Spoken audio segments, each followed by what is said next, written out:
dapat sa lahat ng jail cells ng PNP merong CCTV, whether pang lalaki o pang babae. In some cases, pag sa babae naman, nire-rape, minimolestya. In the absence of the CCTV, dapat pati doon sa inyong investigation room, meron din dapat CCTV. Kasi karamihan, Mr. Chair, sasabihin, nagbigti, binugbog, napatay.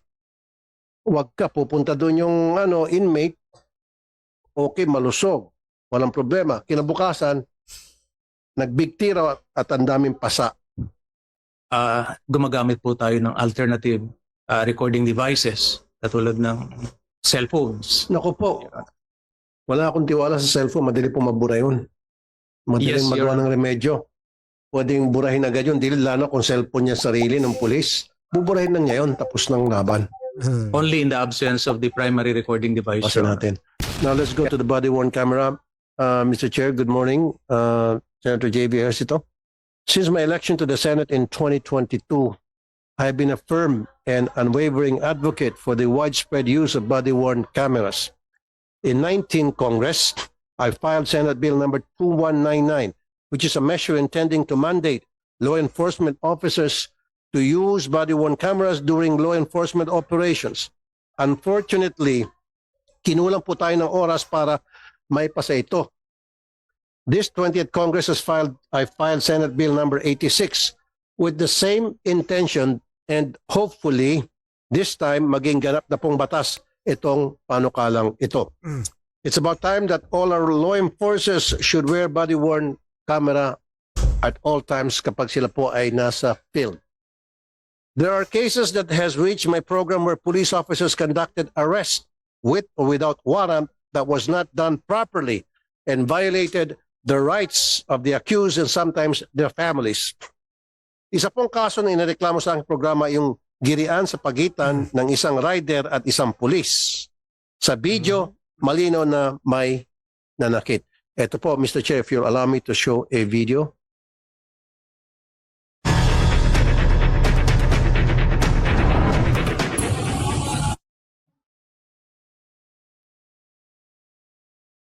Mr. Chair, luma na siguro yung mga equipment natin sa Senate, kailan palitan na. Kahapon ganitong problema ulit na encounter ko. It's about time, budgetan din siguro natin Hoodie yung mga dyan, equipment natin dito. nakasalamin, naka-face mask, at hinahawakan niya yung helmet ng isa pang rider. At inaalog-alog. At makikita na po dyan sa video niya, may nahawak na po siyang baril. Tapang, na. Nakababa po ito, no? Nakababa yung baril. Okay. At nagkukos na po ito ng traffic.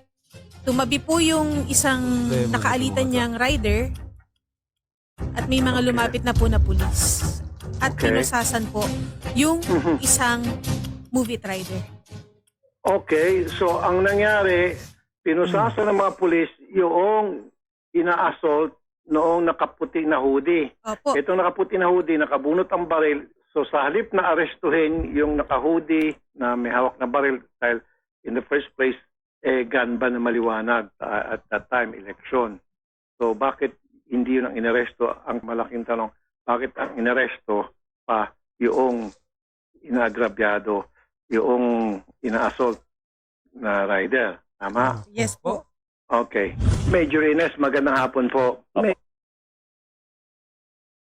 Okay na siguro. As you can see doon po sa video, yung police wala siyang suot na body-worn camera. Now, kung meron siyang suot, then doon natin malalaman kung sinong tama at sinong mali. Buti na lang, merong isang concerned citizen, dashcam niya, nakafocus doon sa pangyayari, kuwang-kuha yung blow-by-blow, lahat ng insidente. So, hindi pwedeng mag-deny ang police doon. Actually, yung body-worn camera, it works both ways. Protection para doon sa inaakusa or hinuhuli. At the same time, protection din sa PNP operative.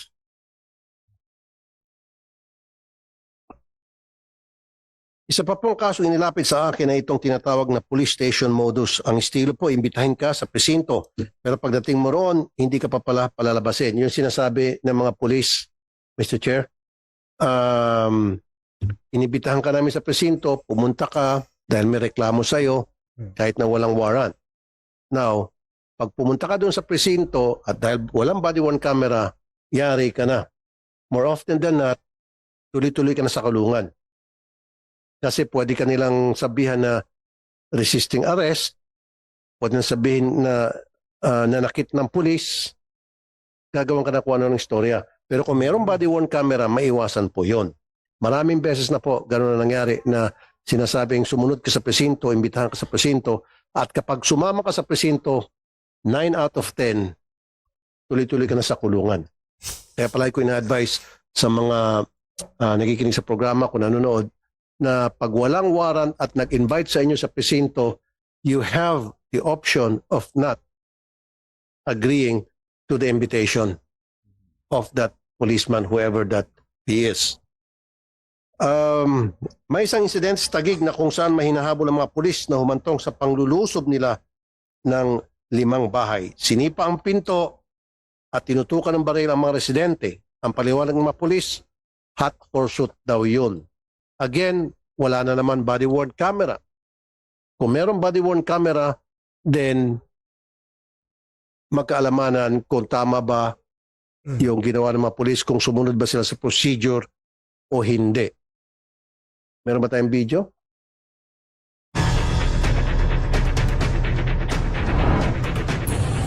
Wala naman ho kayong papel eh. Asan ang papel nyo? Manghuhuli kayo. Oh, pumasok pa sa loob ng bahay yan. Ayan. May pumasok po sa compound po namin. Bali, sabi po nila is mga pulis daw po sila. Hot pursuit daw po. Nanutok daw po ng baril yung kapatid ko after hearing daw po. Wala silang warrant or search warrant. Itong mga pulis na ito, winawalang hiya nila pag mahirap. Pag mayaman, di nila kaya.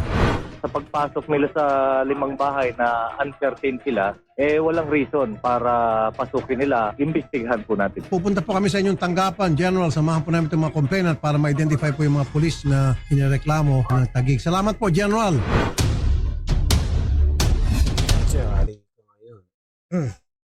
So, again, doon sa video na yon, Mr. Chair, lumusop na naman yung mga pulis ng wala na ang warrant, wala pang body-worn camera. Now, lalabas yun kung walang nag-video sa members of the family na nire-raid yung kanilang bahay, then it will be he said, she said. Kasi walang body-worn camera yung pulis. Sabihin ng pulis, mali yung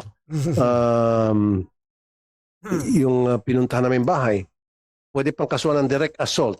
I had so many cases na ang palaging laban ng mga pulis, Mr. Chair, tulad sabi ko, pag sinabi sumunod ka presinto, pagdating ng presinto, hindi ka nalalabas kasi sasabihin ng pulis, nanlaban, nanakit yung taong inimbitahan nila. Nabaliktad. So with the body-worn camera, may iwasan na po natin ang lahat na ito. Now, Mr. Chair, thank you. With your indulgence, tuloy ko na po yung mga katanungan. But Mr. Chair, Senator Tulfo, with your indulgence, I just like the chair would just like to mention the Senate bills that are being deliberated on this juncture. We proceed with these items on the agenda.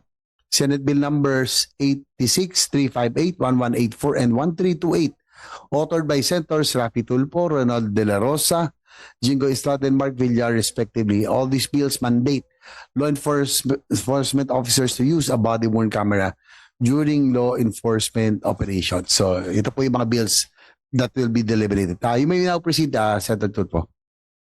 Yeah, mabalikan ko po yung sinasabi ko na palaging ginagamit ng mga pulis gasgas kapag gusto na talaga nila magpakulong ng isang suspect o isang taong inibitahan nila sa presinto ng walang warrant of arrest. Direct assault. Kaya nga po gumawa ko ng batas tungkol dyan na hindi na pwedeng gamitin yan. Gasgas na gasgas. These gentlemen here from the PNP, they know that. Na yun ang palaging ginagamit, direct assault. Paano hindi ma-direct assault? Tutulak niya yung suspect. Upakan niya, sampalin niya, sipain niya. Siyempre, sasangga yung suspect. Pag sumangga, nasagi yung kamay ng pulis, direct assault agad yun. Kulong na agad yung taong dinilan sa presinto. With the body-worn camera, maiwasan lahat po ito. Kaya lang, Mr. Chair, kailangan magkaroon ng intense training ang lahat ng mga pulis na susuot ng body-worn camera. Intense training when it comes to how it is being used and how it is being maintained. Kasi kung walang training kung paano gamitin at paano i-maintain, useless din. Kasi ang sasabihin, at the end of the day, sabihin ng pulis, hindi gumagana, sira, pumalpak ang battery, etc. So dapat nandun sa batas na ginawa ko, Mr. Chair, bago suotin ng pulis yung body-worn camera, he or she has to make sure na yung camera ay gumagana. At yung camera na naka-assign sa kanya dapat well-maintained. So ang tanong ko ngayon sa PNP, ano bang klaseng body-worn camera ang na-acquire ninyo at magkano? Can anybody answer the question? Yes, sir. The existing number of BWCs procured in 2019, Your Honors, number to around 2,200. 2,200. Yes, sir. Originally purchased, sir, 2,696. The 2,600. 2,696, Your Honor, So, in 2019. What happened to the 400? I would like to inform this committee that these units, considering that they were procured in 2019, Your Honors, have reached their end of life already. That's why we're doing our very best to do practical maintenance on the units. And as of present, out of the 2,696, we are still using 2,200 operation. Oh, wait a minute. So, ang lifespan ng body-worn cameras na binili nyo, up to 5 years lang? Yes, sir. But factors like environment, yung mga nature ng operations, Your Honor, umuulan, ay nagko-contribute din. Okay. So, now you only have 2,200. 2,200. For 2025, sir, we have ordered a total of 17,454 units. 17,000. Yes, So, sir. if you add the 2,000, so we're talking about 18,200. The expected delivery of this is first week of May, this 2026, sir. Okay. And how much is it valued per unit? 32,000 pesos, Your Honor. 32,000 per unit. Yes, sir. Kasama na dyan yung live streaming? Yes, sir. Yes, kasama po. Okay. And who are this? Are you sure it's 32,000? Yes, sir. It's part of the capability of the procured BWC units, Your Honor. So this 17 plus 2,000, so 18,000 more or less, kulang-kulang 19. Who are the operatives will be wearing these BWC? Your Honor, this will be distributed as we have done in 2019 to all police regional offices and operating units at the national headquarters, Your Honor, like the CIDG and PIDEA. PIDEG, Not only PIDEA, PIDEA? PIDEG, Your Honor. Okay. I would also advise na dapat itong mga operatives nyo or itong mga police nyo sa mobile unit, yung mga nagpapatrolya, dapat they should be also wearing body-worn cameras. I've noticed they don't. They're not wearing body-worn cameras. Dapat sila talagang meron. Para kung ano man yung ma-encounter nila ay makarecord. Kasi sila yung palaging nasa field, umiikot, and then all of a sudden, may mangyaring kaguluhan, may kailangan arestuhin. Sila yun nasa front line. So, Opo. dapat sila ang kailangan merong body-worn camera at all times. Yes, Your Honor. Siguro po, considering yung existing na 2,200, kukunti pa po to compared to the number of patrollers we have on the ground. By the time na ma-deliver po siguro yung additional, mag-i-increase na yung makikita natin. Hindi, pero for the meantime, General Soriano, mag-ikot ka ngayon. Yung mga pulis na nasa mobile patrol car, pulis naman naglalakad sa kalye, wala silang body-worn camera. Sila dapat yung may mga body-worn camera kasi meron silang everyday interaction with the public. We will take note of that, sir, and we will make the necessary adjustments. Of course, importante yung mga operatiba. Pag alam mo, meron mga raid, meron mga pagsasep ng warrant of arrest. Of course, it's a must. Pero ako, concern ako doon sa mga pulis na palakad-lakad sa kalye, foot patrol, gumagawa ng peace and order. pag lilibot, they should be the one who must be wearing body-worn cameras. Kasi silang palaging tinatawagan, Mr. Chair, pag may problema, Mamang Pulis, ayun, may nag-orimentado doon o may nagwawala po doon, pupunta si Mamang Pulis. The way, depende kung paano niya i-handle yung situation, doon magkaalamanan sa body-worn camera kung sumunod ba siya sa protocol o hindi. The way to confront or arrest a suspect. Without the body-worn camera, again, like I said earlier, it will be he said, she said. Your Honor, Kasi hindi naman lahat ng oras meron kayong operation, di ba? Okay, so anong tingin niyo po doon, sir? sa ngayon po, ang meron tayo sa bawat istasyon ay maximum ng 8 na body-worn cameras. And compare mo to, sir, sa ratio ng personnel sa bawat istasyon natin na 50 and above, lalo dito sa NCR, ay gumagamit po tayo ng alternative recording devices katulad ng cellphones. Naku po, wala akong tiwala sa cellphone, madali po mabura yun. Madaling Yes, magawa Your ng remedyo. Pwedeng burahin agad yun, dili lalo kung cellphone niya sarili ng pulis. Buburahin lang niya yun, tapos ng laban. Only in the absence of the primary recording device, Your Honor. Kaya nga po, pero much better, sana maka-acquire na tayo nitong mga body-worn BWC at mas maganda kung maging one-on-one. Kasi Mr. Chair, I remember, I think several times, tumawag ako ng PNP para i-surrender ko yung suspect, murder suspect na pumunta sa akin to surrender himself. And then dumating, 4 na pulis, isa lang mayroong body-worn camera. And then I've also observed in some incidents na magkaroon ng police operations para mag-serve ng warrant, ang meron lang, 5 sila, operatives, isa lang ang may suot. Delikado yon. Kasi siyempre, yung 4, gagawa ng kung ano nung, if I may, kalokohan, itong may body-worn camera, tatalikod lang, libre na itong 4. Gumawa ng gusto nang gawin. So kung lahat sila may body-worn camera, sa pool, walang pwede magloko. That's the reason, sinasabi ko na noon pa, lahat ng operatiba, kung 5 sila, 5 ang body-worn camera suot-suot. Kung 10 sila, lahat silang 10 meron. Ang nangyari kasi ngayon, would you agree, General Soriano? Kung 5 sila, isa lang may body-worn camera, yung 4 wala na. Tama? Most of the time, Your Honor. Sa dami nung kinarakot na pera, kung binili ng body-worn camera yun, baka kahit tatlo yung mga pulis kaya. Ay, billion ba naman yung nakurakot Yes, dapat hindi ganon. So magkakaroon ng cover-up. Pwede magtakipan sila. Naintindihan po namin yung sentiment nyo, Honorable Senator Tulfo, sir.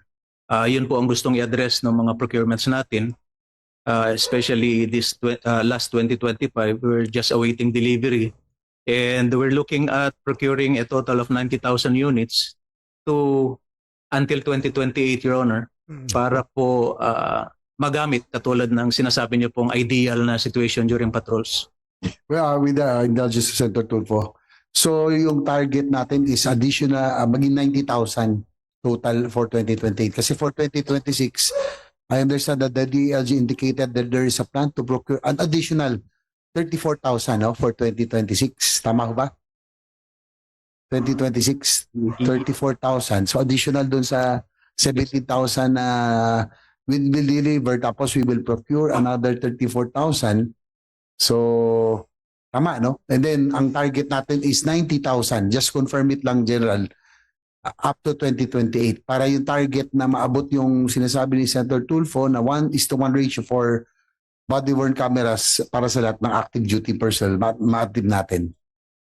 Mr. Chair, sir, for 2026, ongoing pa po ang aming market scoping. So wala po akong wala kami maibigay sa PNP ng exact number of units for procurement.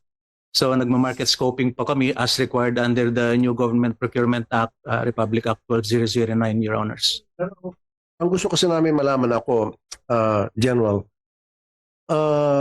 of course, pag yung mga nakaupo lang sa opisina, they don't need body-worn cameras. Yung mga lumalabas sa field, yung foot patrol, yung nasa mobile patrol, yung nag-operate, nag-serve ng warrant. These are the people na kailangan talaga merong body-worn camera. Ngayon, ang tanong ko sa inyo, General, sorry. Sabi nyo 17,000 body-worn cameras are set to be procured, right? Set to be delivered this May. Set to be delivered this May. How much is the total amount of these Yan. body-worn cameras? Yan. Itong 17,000. How much is the total amount? Ang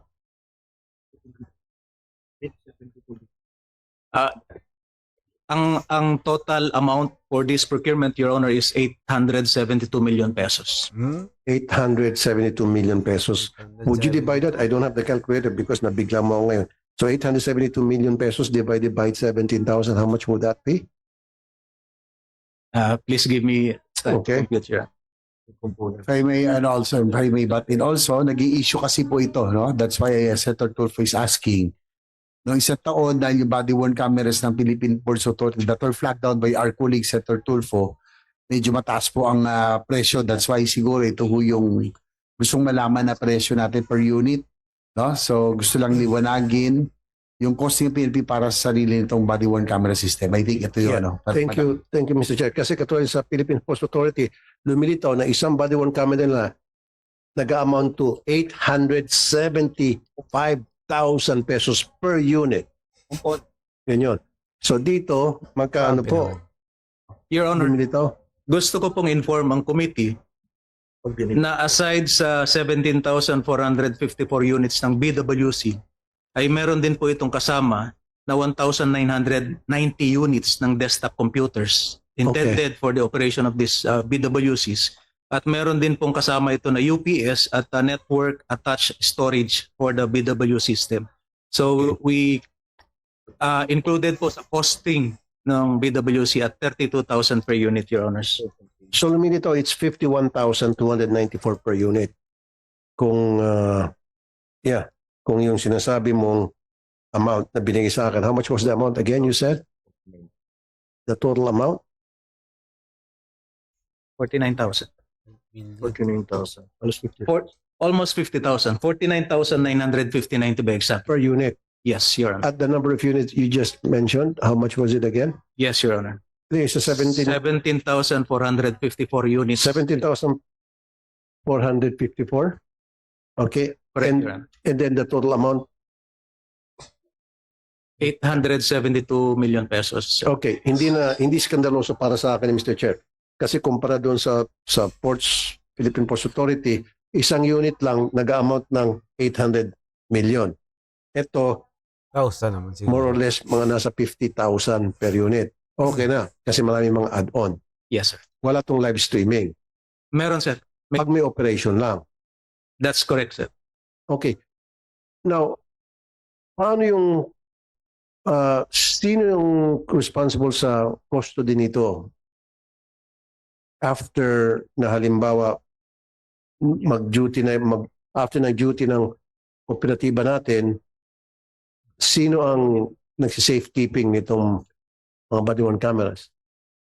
Yes, sir. After the issuance of supply directives from the Directorate for Logistics, Your Honor, of the PNP, the intended recipients now take custody of these BWC units, Your Honor. Okay. Yung end users, Your Honor. At gusto ko rin po, General, dapat ang publiko, upon request, mabigyan ng access dun sa footage ng body-worn cameras. Pwede? That would depend on the sensitivity of the operation, Your Honor. But generally, yes, sir, that's provided under existing laws. The right to No, information, Your Honor. kasi halimbawa, kasi in other countries, they're doing this now. In the United States, for example, so nagkaroon ng traffic stop. Tapos, yung police natin naging excessive yung naging action niya towards that person he was stopping for whatever traffic violation. Now ngayon, sasabihin nung motorista na inabuso po ako ng pulis. Sabi ng pulis, hindi, ikaw ang abusado. So sasabihin ngayon ng motorista na I need a copy of that footage so that I can bring this case in court. So they should have access to that upon request, upon written request. they should be given access to it. Hindi pwedeng kayo-kayo lang. We understand that, Your Honor. Meron po silang access. So upon request, so ilalagay ko yun sa batas ko eh. Pero for the meantime, habang di pa batas, make sure that the public upon request would have access to that. Yes, Your Honor. Maliban na siguro kung national security, okay. Pero kung one-on-one, itong tao na inakusahan nyo, na gumawa ng kalokohan, nung mahuli nyo, and humingi siya ng footage, let it be. Give him or her the opportunity na maka-secure ng footage na yun. Yes, sir. Tama? Now, a few more questions. Go ahead. Siguro tanong ko lang, singit ko lang, Senator Tulfo, for your indulgence. Total, nag-uusapan yung body-worn cameras in terms of operation. Yung NBI and PDEA, kasi may mga operation din kayo, dapat may body-worn camera. Ang tanong ko lang, gaano karami yung inyo pong mga units and then para maituloy. Para alam ng committee. Kasi kayo rin yung mga crucial sa mga operations sa body-worn cameras. PDEA and NBI. So, yun lang. Importante din po to para sa sinusulong na na panukala.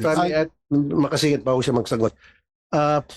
Kaya mas interesado ako sa PNP, Mr. Chair. Karamihan ng mga reklamo ay PNP.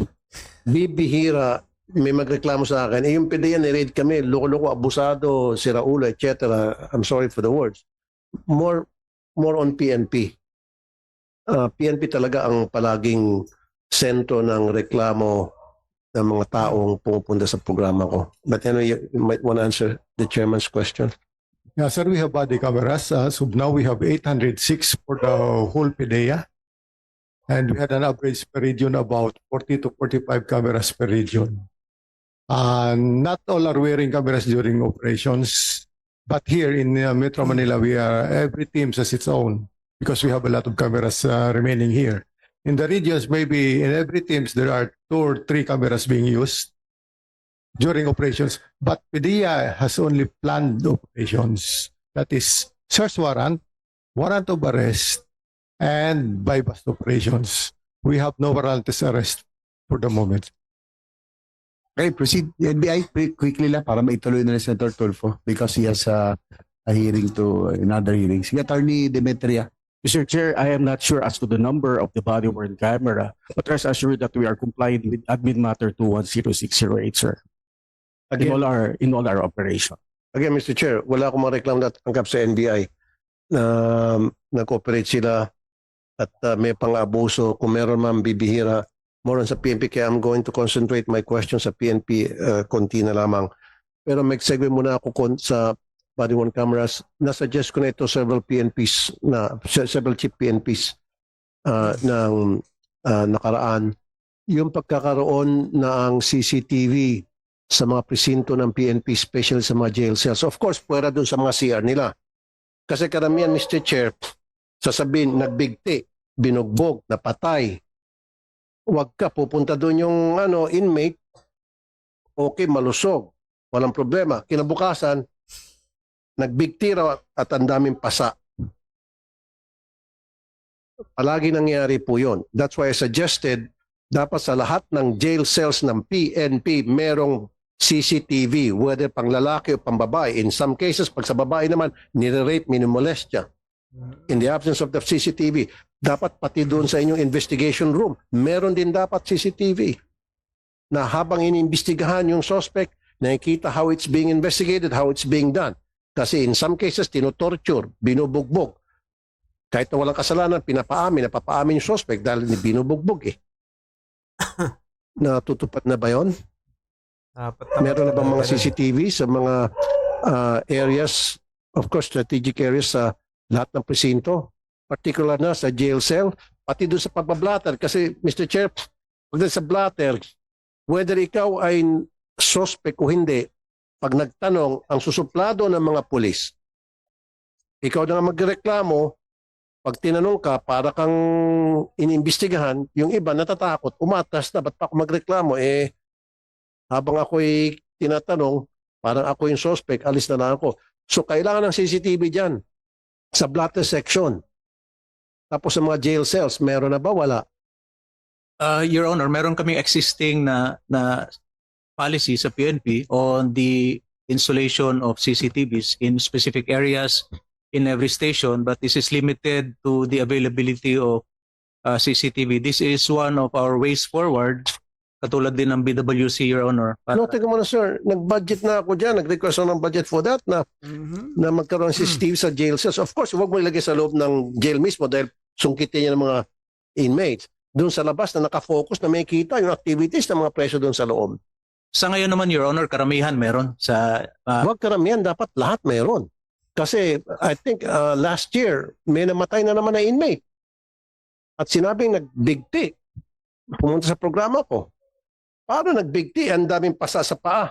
Eh kung nagbigti, dapat ang pasa sa diig. Ang pasa sa binti, sa dibdib, sa ribs. O, ibig sabihin binugbog.